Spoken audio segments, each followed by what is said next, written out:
کہ نبی پاک صلی اللہ علیہ وسلم نے انسانوں کے جو ہے سجدے کو جب گوارا نہیں کیا تو جانوروں کے سجدے کو کیسے گوارا کرتے؟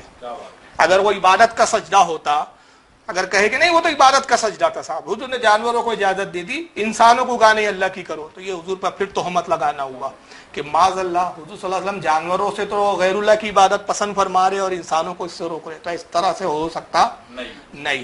اور پھر صحابہ نے جو سجدے کی اجازت مانگی تو ظاہر ہے وہ بھی تعظیم کے سجدے کی مانگی، کہ انہوں نے بھی دیکھا کہ اونٹ سجدہ کرتے ہیں، تو صحابہ یہ نہیں سمجھتے تھے کہ اونٹ حضور کی عبادت کر رہے ہیں، تعظیم کر رہے ہیں، تو انہوں نے کہا جب یہ جانور اس طرح تعظیم کر سکتے ہیں تو ہم کیوں نہیں؟ تو حضور نے کہا نہیں، یہ جانور کر رہے ہیں ان کے لیے تو ٹھیک ہے کہ یہ جانور ہے، ان پر احکام شرعی نہیں ہے، شعوری نہیں ہے، لیکن تم انسان ہو، تمہارے تقاضے ہیں، اور تمہارے تقاضے ہے کہ میں اس کو پسند نہیں کرتا کہ انسان سجدہ کرے، جانوروں کی حد تک تو میں پسند کر لیتا ہوں کہ اس طرح وہ تعظیم کرے، اگر مجھے پسند ہی ہوتی یہ چیز تو میں عورتوں کو حکم نہ دیتا کہ اپنے شوہروں کو کرے، تو میں نے تو مجھے یہ طریقہ تعظیم کا پسند نہیں ہے، طریقہ تعظیم پسند نہیں تھا، یہ نہیں کہ معاذ اللہ وہ شرک تھا۔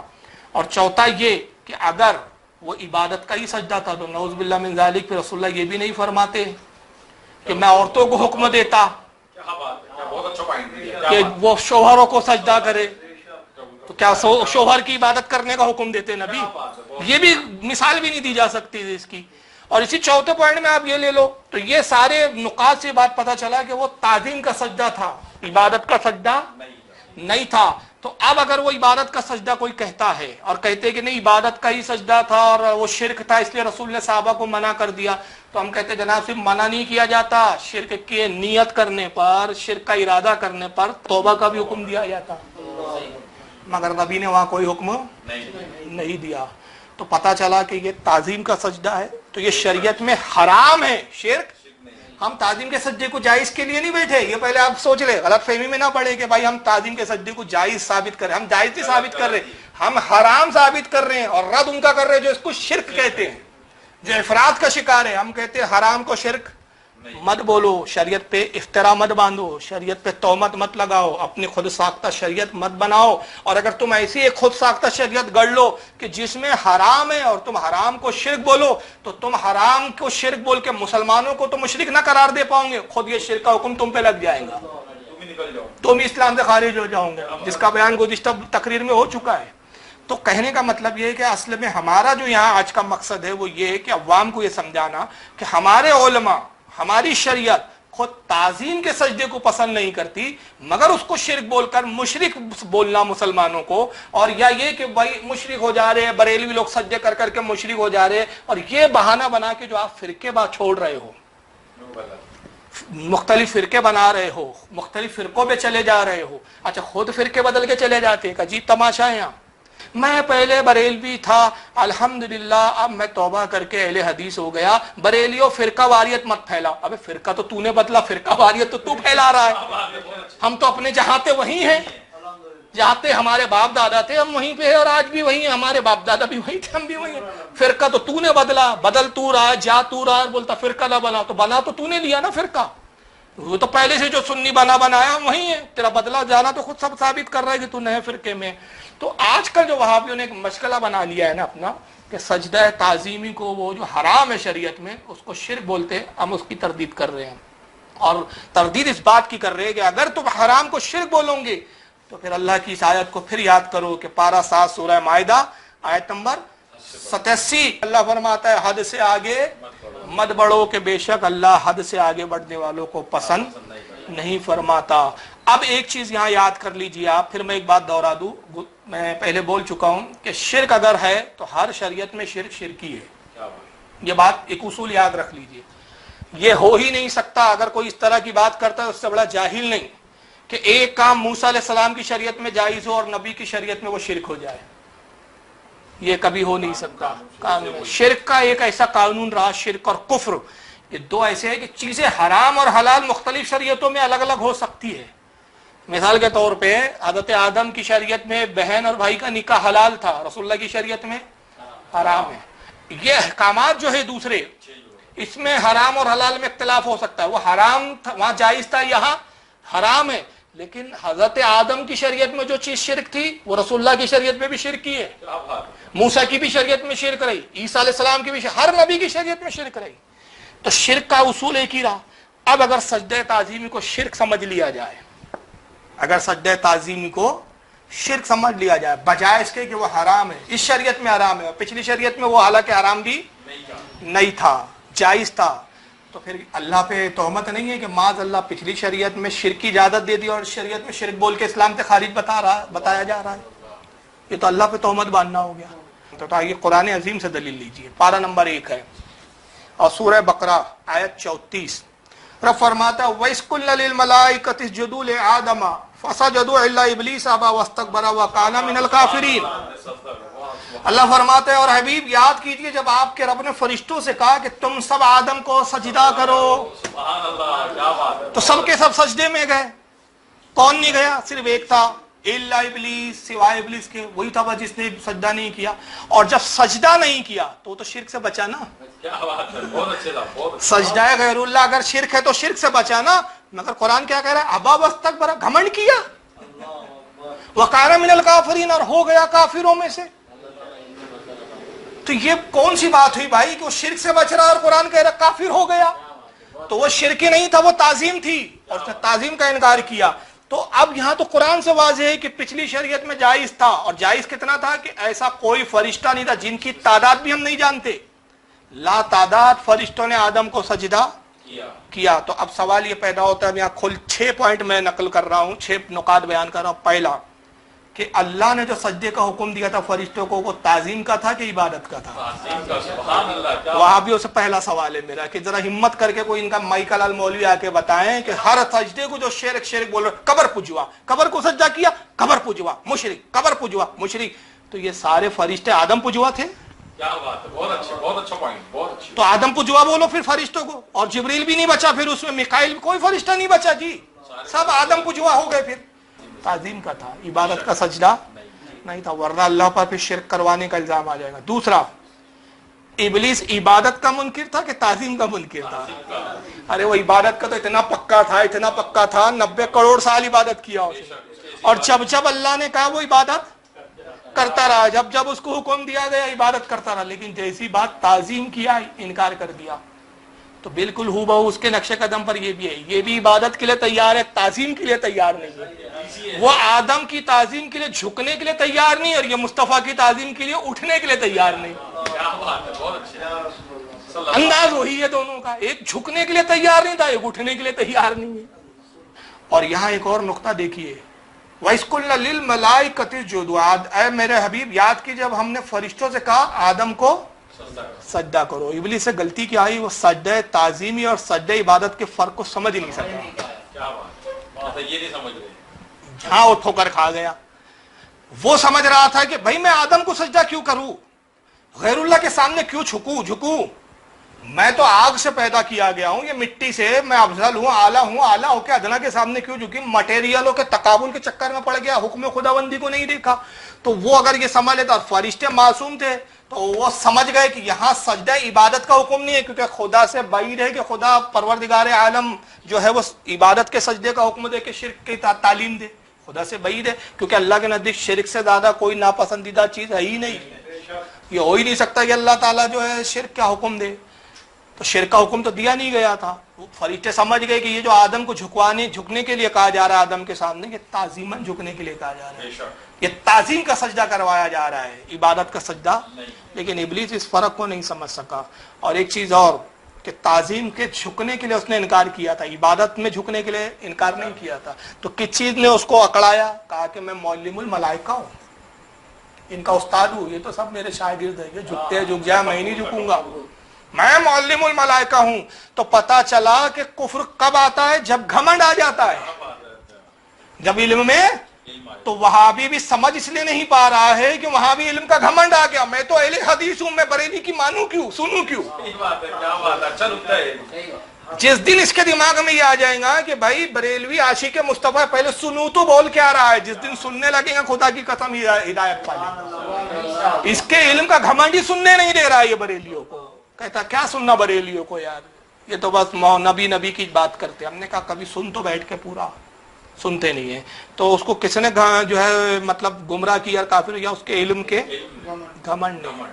میں معلم ہوں بھائی, میں پڑھانے والا ہوں. آج ان میں بھی ہم اہل حدیث ہے بھائی, حدیث کے جانکار ہم ہی لوگ ہیں, جبکہ حدیث کی ہا بھی نہیں سمجھتے بیچارے. لیکن یہاں اللہ تعالیٰ کا انصاف دیکھیے آپ, پروردگار عالم گنجائش نہیں چھوڑی. ایسا نہیں ہوا کہ اللہ تو ہر چیز جانتا ہے نا, نیتوں سے باخبر ہے نا. ابلیس کیوں نہیں جھکا, سب کچھ جانتا ہے. اور کیا جانتا ہے, خود واضح بھی کر دیا. ابا واستکبر, گھمنڈ کیا اس نے, گھمنڈ کی وجہ سے نہیں جھکا, دیکھ تو رہا ہے نا. پھر بھی کہا میں پروردگار عالم, انصاف میں کبھی نہ رہ جائے. کل کوئی ایسے جاہل نہ آ جائے جو ابلیس کے پیروکار ہو جائے اور کہے کہ اللہ نے صفائی کا موقع نہیں دیا ابلیس کو. اس سے بھی تو پوچھ لیتا پہلے اللہ تعالیٰ کہ تو جھکا کیوں نہیں. ہو سکتا ہو ایسی دلیل دیتا کہ اللہ کو بھی قائل ہونا پڑتا, معاذ اللہ, یہ اعتراض نہ آ جائے. تو اللہ نے کہا اچھا چل تجھے اس بات کا بھی موقع دیتا ہوں, حالانکہ میں جانتا ہوں تو جھکا کیوں نہیں, اڑا کیوں ہے یہ بھی میں جانتا ہوں, کس تکبر نے تجھے جھکنے سے روکا یہ بھی میں جانتا ہوں. پھر بھی پارہ نمبر 8 سورہ اعراف آیت نمبر 12 میں فرماتا ہے کالا ما منعک الا تسجد اذ امرتک. اللہ نے پھر اس کو کہا کہ اچھا چل بتا کس چیز نے تجھے سجدے سے روکا. چل اب تو اپنی زبان سے بول, کیوں نہیں سجدہ کیا تو نے, بتا آخر سجدہ نہ کرنے کی وجہ کیا ہے, حالانکہ میں نے تجھے حکم دیا ہے. اذ امرتک, میں نے تجھے حکم دیا, میرا حکم کیوں نہیں مانا تو نے.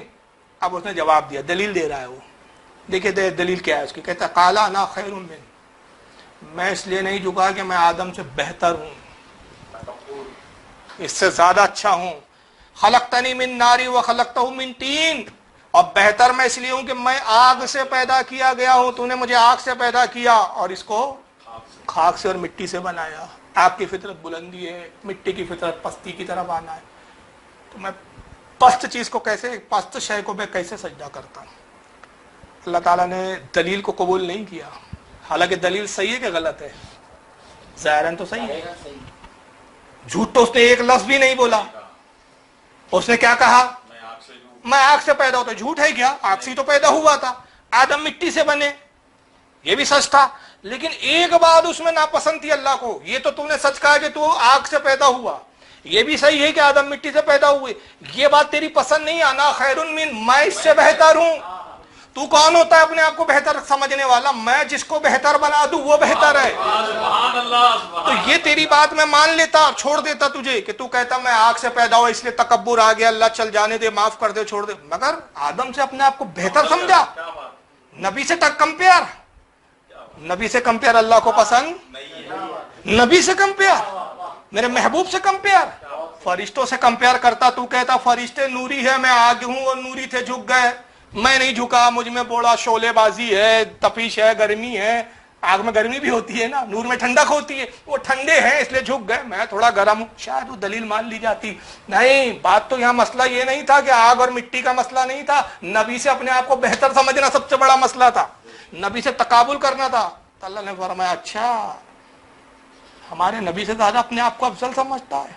پارہ نمبر 14 سورہ ہجر آیت 34 اور 35 پھر رب ارشاد فرماتا ہے قالا فخرج منہا فإنک رجیم, چل باہر نکل جنت سے. میرے نبی سے اپنے آپ کو بہتر سمجھ رہا ہے. قالا فخرج, چل نکل, منہا فإنک رجیم, چل نکل باہر اس لیے کہ تو دھتکارا ہوا ہے, مردود ہے.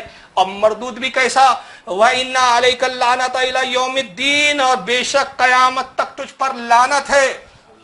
تو پتا چلا کہ جو نبی کا گستاخ ہوتا ہے وہ مردود ہوتا ہے, اور مردود بھی ایسا ہوتا ہے کہ قیامت تک اس پہ لعنتیں پڑتی ہے.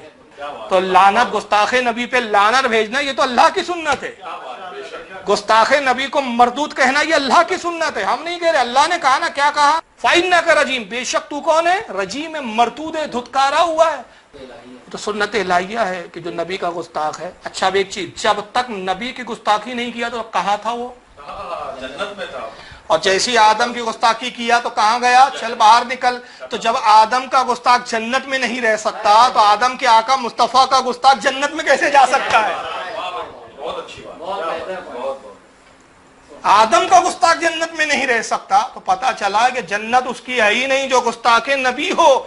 تو اب اعلیٰ حضرت جو شدت میں جملے کہہ رہے ہیں, یہ گالی نہیں کہہ رہے ہیں, آیت کی ترجمانی کر رہے, تجھ سے اور جنت سے کیا مطلب, وہابی دور ہو, ہم رسول اللہ کے, جنت رسول اللہ. جنت تو ان کی ہے جو نبی کے ہو جائے. ہے کہ نہیں؟ لیکن اللہ کا پھر ایک اور انصاف دیکھیے، کتنا منصف ہے پروردگار عالم، مردود کر کے نکال بھی دیا، بھگا بھی دیا، چل باہر نکل، دفع ہو جا، مگر ایسا نہ ہو کہ بعد میں پھر تو شکایت کرے، لوگ کہنے والے، تیرے ماننے والے کہے، تیرے چاہنے والے کہے 90 کروڑ سال عبادت کی تھی، ایک سجدہ نہیں کیا، وہی پکڑ لیا۔ یہاں یہ بھی جواب ہے نا، وہاں بھی کہتے ہیں یار تم اتنی اچھائیاں نہیں دیکھتی، ایک ہی بات پکڑ لیتے۔ یار مولانا اشرف علی تھانوی نے اتنی ساری کتابیں لکھی، کچھ نہیں دیکھا، حفظ الایمان ہی پکڑ لیا۔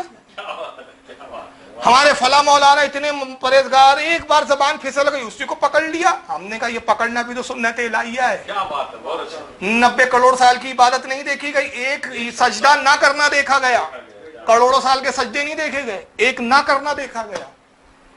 مگر اللہ تعالیٰ غفور و رحیم ہے، موقع دیتا ہے، ابلیس کو بھی موقع دیے۔ ایسا نہیں ہے کہ کیوں، ایسا نہ ہو کہ شکایت کرے اللہ 90 کروڑ سال تیری عبادت کی، کچھ تو موقع دیتا مجھے توبہ کا، کچھ تو مہلت دیتا، بس دھتکار کے بھگا دیا۔ اللہ نے کہا نہیں، میں غفور بھی ہوں، رحیم بھی ہوں، چل موقع دیتا ہوں۔ اور آج ہی ان کو بھی موقع دیے جا رہے ہیں، آج ان کو بھی موقع دیے جا رہے ہیں، اور اعلیٰ حضرت کہہ رہے ہیں آج لے ان کی ہی پناہ، آج مدد مانگ ان سے، پھر نہ مانیں گے قیامت میں اگر مان گیا۔ ان کو بھی موقع دیا جا رہا ہے، مگر لگتا نہ اس کے نصیب میں توبہ ہے نہ ان کے نصیب میں توبہ ہے، مہر لگ گئی، مان نہیں رہے اب تو۔ لیکن ہوا کیا، اتنے موقع دیے گئے، اس کے باوجود بھی اس کا حال کیا تھا؟ رب فرماتا ہے پارہ نمبر 15 سورہ بنی اسرائیل آیت 27، وَقَانَ الشَّيْطَانُ لِرَبِّهِ كَفُورًا، اللہ فرماتا ہے اور شیطان اپنے رب کا بڑا ناشکرا ہے۔ موقع دیے لیکن ناشکرا ہے۔ اب کیسے ناشکرا ہے؟ پہلا موقع یہ امام جلال الدین سیوطی کی کتاب سے میں پیش کرتا ہوں، یہ ہے در منصور، جلد نمبر اس کی 1 ہے، صفحہ نمبر 274، سورہ بقرہ آیت نمبر 34، وہی آیت جو ہم نے پڑھی، وَإِذْ قَالَ رَبُّكَ لِلْمَلَائِكَةِ اسْجُدُوا لِآدَمَ فَسَجَدُوا إِلَّا إِبْلِيسَ أَبَىٰ وَاسْتَكْبَرَ وَكَانَ مِنَ الْكَافِرِينَ۔ اسی آیت کی تفسیر میں امام جلال الدین سیوطی اور حضرت امام غزالی رحمۃ اللہ علیہ مکاشفۃ القلوب میں، ان کی مکاشفۃ القلوب بھی موجود ہے، مکاشفۃ القلوب، یہ دیکھیے صفحہ نمبر اس کا 123، یہ دونوں کی کتابوں کے حوالے سے میں یہ بات پیش کر رہا ہوں۔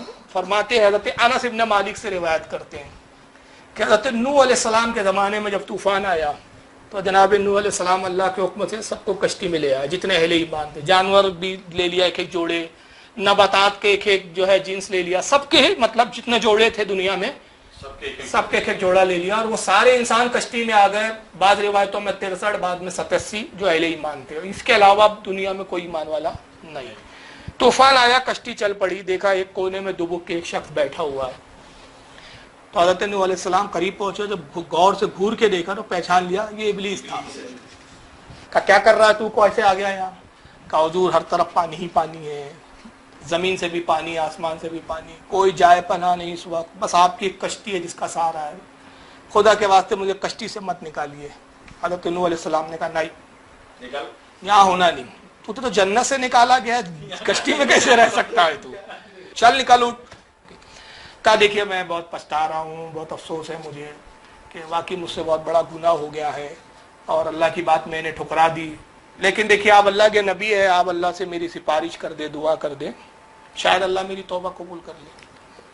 حضرت نوح علیہ السلام نے دیکھا بھائی توبہ کی بات کر رہا ہے تو بہت گڑگڑانے لگا ہو، تو حضرت نوح علیہ السلام نے اللہ سے دعا کی، پروردگار ابلیس توبہ کرنا چاہتا ہے، معافی مانگتا ہے، تو اللہ تعالیٰ نے کیا فرمایا؟ امام جلال الدین سیوطی کے الفاظ پڑھ رہا ہوں، فَأَحْوَى اللَّهُ إِلَيْهِ أَن تَوْبَتَ أَن يَأْتِيَ قَبْرَ آدَمَ وَيَسْجُدَ لَهُ، تو اللہ نے وہی بھیجی حضرت نوح علیہ السلام پر، کہا کہ اے نوح میں یہ تیری طرف وہی کر رہا ہوں کہ اس سے کہو، اس ابلیس سے کہو توبہ کرنا چاہتا ہے، آدم کی قبر پر جا کر سجدہ کر۔ کہا سجدہ کر؟ ارے یار یہ رک جائیے، کیا ہو رہا ہے؟ یہ قبر پجوا بنا رہا ہے کہ اللہ تعالیٰ ابلیس کو؟ قبر کو سجدہ کرو توبہ قبول کروں گا، اور وہاں بھی بول رہا قبر پہ جو سجدہ کر رہا ہے وہ تو اسلام سے خارج۔ ہم کہہ رہے بھائی حرام ہے شریعت میں، ہم جائز کے قائل، پھر میں کہہ دوں جائز کے قائل نہیں، لیکن بھائی اسلام سے تو نہ خارج کرو، اتنا ظلم تو مت کرو کہ اسلام سے خارج کر کے ہندوؤں کی صف میں لا دیے۔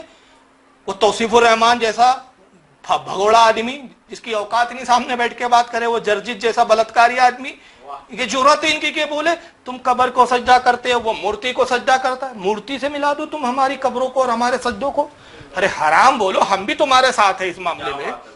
تم اگر کہو کہ یہ حرام ہے، شریعت میں منع ہے، تو ہم بھی کہیں گے صحیح کہہ رہے ہیں مولانا صاحب آپ بھی، لیکن تم یار حرام کو شرک بول کے کہ نہیں شریعت گڑ ڈالو تو حد سے بڑھ رہے ہو تم، تو پھر تو ہماری ذمہ داری ہے نا کہ ہم تمہارے پیر اور ٹانگ پکڑ کے کھینچے اور بولے حد سے بڑھنے تمہیں دیں گے نہیں، تمہاری اوقات سے تم کو ہم باہر زیادہ جانے نہیں دیں گے۔ تو ذرا بتائیں گے مولوی حضرات کہ اللہ تعالیٰ قبر کا پجاری بنانا چاہ رہا تھا ابلیس کو، قبر پجوا بنا رہا تھا، جا قبر کی پوجا کر، آدم کو سجدہ کر، قبر کو آدم کو سجدہ کر نہیں بولا ہے، آدم کی قبر کو، قبر آدم فیسجد لہ، قبر کی آدم کی قبر کو جا کے سجدہ کر، اس کو بولو اگر تو نے آدم کی قبر کو سجدہ کر لیا میں تیری توبہ قبول کر لوں گا۔ مگر وہ بھی بڑا اکڑو تھا، اس نے کہا کہ اے نوح جب آدم حیات تھے تب نہیں کیا، اب مرنے کے بعد قبر پجوا بن جاؤں؟ اگر میں قبر کو سجدہ کر لوں گا تو میری آنے والی اولادوں کا کیا ہوگا؟ ان کی تو روزی روٹی اس پر چلنے والی ہے بہت اچھا لگتا ہے، کیا بات کہ وہ قبر کو چومنے والوں کو، سجدے کرنے والوں کو مشرک بول بول کے روزی روٹی کمائیں گے، وہ شریعت کے اس حکم تک نہیں ٹھہریں گے کہ نبی نے حرام کا، وہ شرک بول بول کے بڑھ چڑھ کے باتیں کریں گے، اسی پہ روزی روٹی چلیں گی ان کی۔ تو میں اپنی اولادوں کی روزی روٹی بھی نہ دیکھوں، قیامت تک میری اولادوں کا کیا ہوگا؟ بیچارے کا بھوکے مر جائیں گے ایسے ایسے۔ تو اس نے کیا کہا؟ نہیں، جب آدم زندہ تھے تب نہ کیا، اب کیا کروں؟ نوح علیہ السلام نے کہا مردود نکل، تو واقعی خبیث ہے، تو کبھی سدھرنے والا نہیں، فاخرو چل نکال۔ بہت دھتکارا گیا، اور آج اس کی اولادیں بھی اس مسجد سے دھتکارے جاتے ہیں، کبھی اس مسجد سے، وہی چلا آ رہا ہے معاملہ، کیونکہ باپ دھتکارا گیا تو اولادیں بھی دھتکاری جا رہی ہیں، ایک مسجد سے دھتکارے جاتے ہیں، اور مکاریاں کر کے پھر مسجدوں پہ قبضہ کرنے کے جگاڑ سب بناتے ہیں یہ لوگ۔ یہ پہلا موقع تھا جب ابلیس کو توبہ کا موقع ملا، مگر رب نے کیا فرمایا؟ وَقَانَ الشَّيْطَانُ لِرَبِّهِ كَفُورًا، شیطان تو اپنے رب کا بڑا ناشکرا ہے۔ اب دوسرا موقع کیا تھا؟ جناب موسیٰ علیہ السلام کوئی طور پر جا رہے ہیں، کتنا انہوں نے لکھا، کتابیں سارے دکھا دوں کہ الحمدللہ ایک بات بولتا ہوں تو دلیل سے بولتا ہوں۔ امام ابن ابی دنیا نے اپنی کتاب مقاصد الشیطان صفحہ نمبر 65، اور امام غزالی رحمۃ اللہ علیہ کی بڑی مشہور کتاب ہے یہ حیاء العلوم، عربی زبان میں ہے، بیروت کا چھپا ہوا، دار ابن حزم کا یہ نسخہ ہے، حیاء العلوم امام غزالی کی، جلد نمبر اس کی 3 صفحہ نمبر 31۔